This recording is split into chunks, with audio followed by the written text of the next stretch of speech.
साथियों, हमारी सरकार आदिवासियों के जीवन से जुड़े हर पहलू को ध्यान में रखकर काम कर रही है। हमने वन उपज की संख्या को 20 से बढ़ाकर करीब 100 किया है। वन उपज पर एमएसपी बढ़ाई।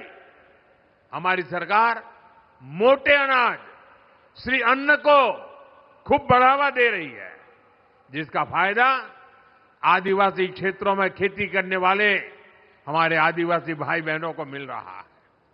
गुजरात में हमने आपके लिए वन बंधु कल्याण योजना शुरू की थी। इसको आपको एक नई आर्थिक मजबूती मिली। और मुझे याद है, जब उस योजना को मैंने शुरू किया था तो महीनों तक अलग अलग आदिवासी क्षेत्रों से लोग मेरा धन्यवाद करने और मुझे सम्मानित करने के लिए आते। इतनी बड़ी परिवर्तनकारी थी।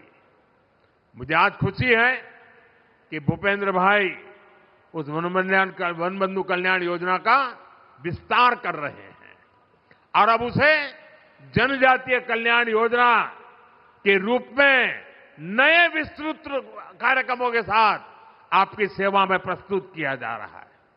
भाइयों बहनों, आदिवासी समुदायों में सिकल सेल ये बीमारी एक बहुत बड़ा खतरा रही है। इससे निपटने के लिए जनजातीय इलाकों में डिस्पेंसरी, मेडिकल सेंटर और हॉस्पिटल की संख्या बढ़ाई गई है। सिकल सेल बीमारी से निपटने के लिए राष्ट्रीय स्तर पर अभियान चल रहा है। इसके तहत देश में 6 करोड़ आदिवासी भाई बहनों की स्क्रीनिंग हो चुकी है। साथियों, नई राष्ट्रीय शिक्षा नीति के तहत स्थानीय भाषा में पढ़ाई की सुविधा भी दी जा रही है। आदिवासी समाज के जो बच्चे केवल भाषा के कारण पिछड़ जाते थे, वो अब स्थानीय भाषा में पढ़ाई करके खुद भी आगे बढ़ रहे हैं और देश की तरक्की में अपना ज्यादा से ज्यादा योगदान दे रहे हैं। साथियों, हमारे गुजरात के आदिवासी समाज के पास कला की भी अद्भुत पूंजी है। उनकी पेंटिंग्स, उनकी चित्रकलाएं अपने आप में खास है। एक बेटी वहां चित्र लेकर के बैठी है, वो देने के लिए लाई लगती है। ये हमारे एसपी जी के लोग जरा ले लो इस बेटी के पास से। यहां से मुझे लगता है कुछ वर्ली पेंटिंग भी दिखता है उसमें।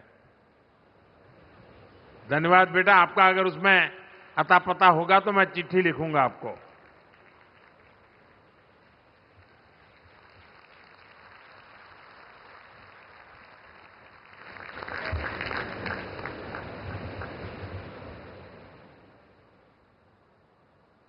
बहुत बहुत धन्यवाद बेटा।